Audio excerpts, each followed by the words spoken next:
ሰበር ዜና የአውሮፓ ህብረት የአባይ ውሃን በተመለከተ ከግብጽ ጋር በጋራ ያወጣውን መግለጫ ኢትዮጵያ ተቃወመች። በዜናችን የምንመለከተው ጉዳያችን ይሆናል። በሌላኛው ሰበር መረጃችን በወሲባዊ ትንኮሳ የተፈረደበት ኢትዮጵያዊ በስህተት ከእስር ቤት ተለቆ በእንግሊዝ ፖሊስ እየታደነ እንደሚገኝ እየተገለጸ ይገኛል። ሰላም ጤና ይስጥልኝ የቻናሌ ቤተሰቦች፣ ቀደም ሲል ያስደመጥኳችሁ ሁለት ሰበር መረጃዎች ዝርዝራቸውን የማስደምጣችሁ ይሆናል። እስከመጨረሻው አብራችሁን ቆዩ።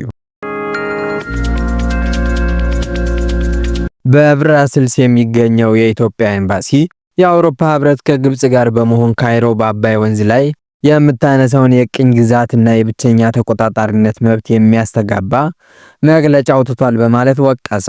የአውሮፓ ህብረትና ግብጽ ያወጡት የጋራ መግለጫ በኢትዮጵያ ላይ የተሳሳተ አድሎ ያለበትና ጠበኛ አቋም ያሳየ እንደሆነ በመግለጽ ተቃውሞን አሰምቷል። በተለይም ከታላቁ የኢትዮጵያ ህዳሴ ግድብ ምርቃት ወዲህ ተጠናክሮ የቀጠለው የአዲስ አበባና የካይሮ የቃላት ምልልስ ቀጣይ ክፍል የሆነው ይህ መግለጫ የወጣው አርብ ጥቅምት 14 2018 ዓ.ም ነው። የአውሮፓ ህብረት ዋና ከተማ ተደርጋ በምትቆጠረው የቤልጂየም ብራስልስ የሚገኘው የኢትዮጵያ ኤምባሲ ያሳየው አቋም ረቡዕ ዕለት ለወጣው መግለጫ ምላሽ የሰጠ ነውም ተብሏል። ለመጀመሪያ ጊዜ ከተካሄደው የአውሮፓ ህብረትና ግብጽ ጉባኤ በኋላ የወጣው መግለጫ ሁለቱ አካላት የጋራ አቋም የያዙባቸውን ጉዳዮች ዘርዝሯል። መግለጫው የአውሮፓ ህብረትና ግብጽ የምግብና ውሃ ደህንነትን በተመለከተ ያላቸውን ትብብር ይበልጥ ለማጠናከር መስማማታቸውን ያስረዳል።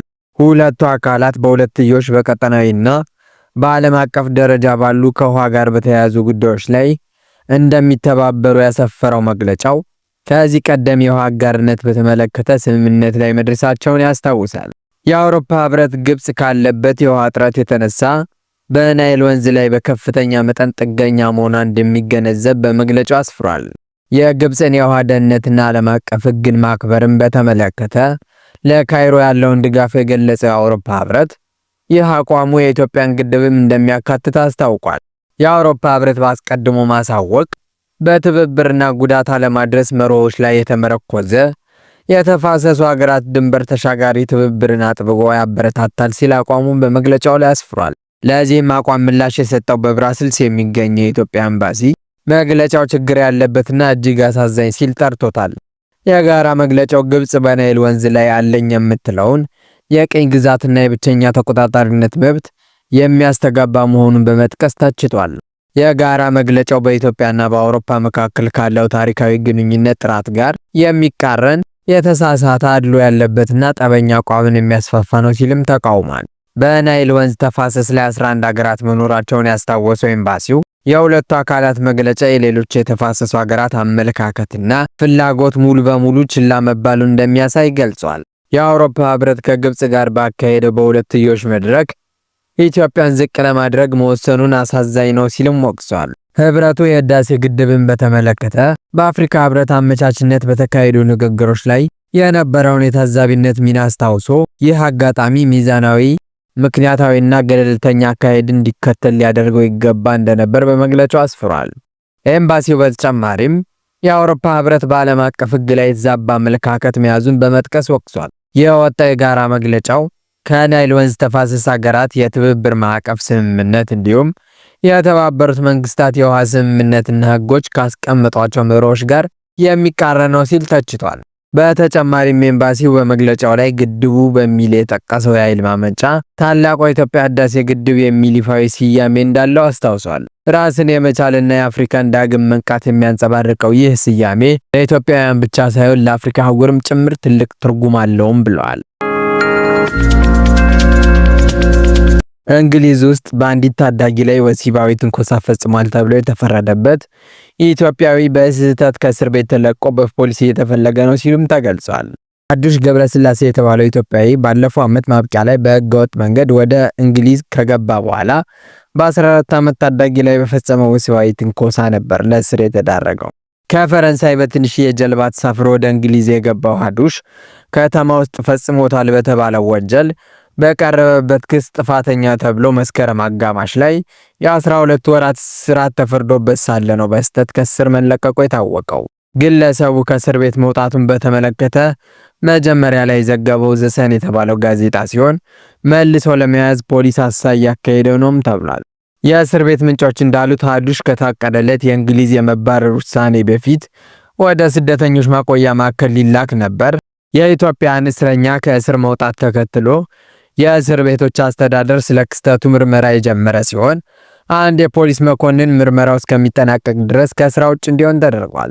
ሀዱሽ በቀረበበት ክስ ምክንያት በቁጥጥር ስር መዋሉን ተከትሎ ይኖርበት ከነበረ የስደተኞች መቆያ ሆቴል ውጪ ነዋሪዎች ከፖሊስ ጋር እስከ መጋጨት የደረሱባቸው የተቃውሞ ሰልፎች ተደርገው ነበር። ሀዱሽ ሰኔ መጨረሻ ገደማ እንዲታዳጊን ለመሳም መሞከሩና በርካታ ወሲብ ነክ ንግግሮችን መናገሩ ባለፈው መስከረም ወር ለተሰየመው ፍርድ ቤት ተገልጾ ነበር። በተከታዩ ቀን ደግሞ ታዳጊዋን በድጋሚ አግኝቶ ወሲባዊ ትንኮሳ ከመፈጸሙ በፊት ሊስማት ሞክሯል።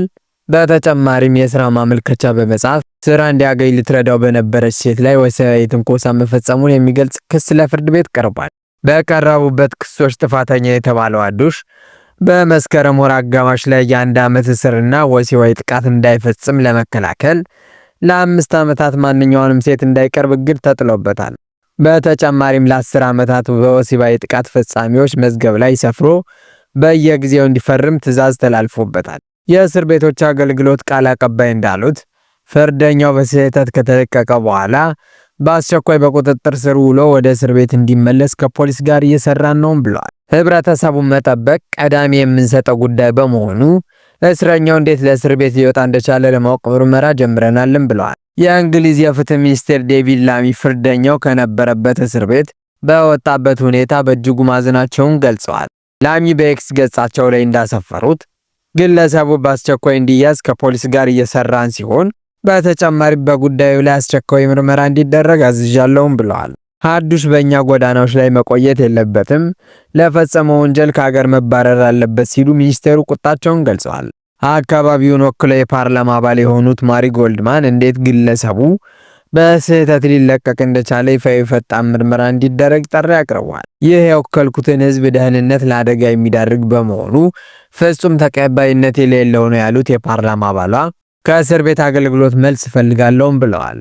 የወግ አጥባቂ ፓርቲ መሪዋ ኬሚ ባዴኖች በሌበር ፓርቲ ስር ያለው የአገሪቱ አጠቃላይ ስርዓት እየፈረሰ ነው በማለት የእስረኛውን ማምለጥ ተቀናቃኛቸው ገዢ ፓርቲ ለመውቀስ ተጠቅመውበታል። የሪፎርም ዩኬ ፓርቲ መሪ የሆኑት ናይጀል ፋራጅ በበኩላቸው ሀዱሽ አሁን በኤሴክስ ከተማ ጎዳናዎች ላይ እየተንቀሳቀሰ ነው፣ ብሪታንያ ችግር ላይ ናት ሲሉም ገዢውን ፓርቲ ወቅሰዋል። በወሲባዊ ትንኮሳ የተከሰሰው ኢትዮጵያዊ ሀዱሽ ጉዳይ ተከታታይ የተቃውሞ ሰልፎች የቀሰቀሰ ከመሆኑ አሁን ከእስር ቤት በስህተት መለቀቁ ደግሞ ፖለቲከኞች በቀጣይ ለሚካሄደው ምርጫ ገዢውን ሌበር ፓርቲን ለማጥቃት እየተጠቀሙበት ነውም ብለዋል።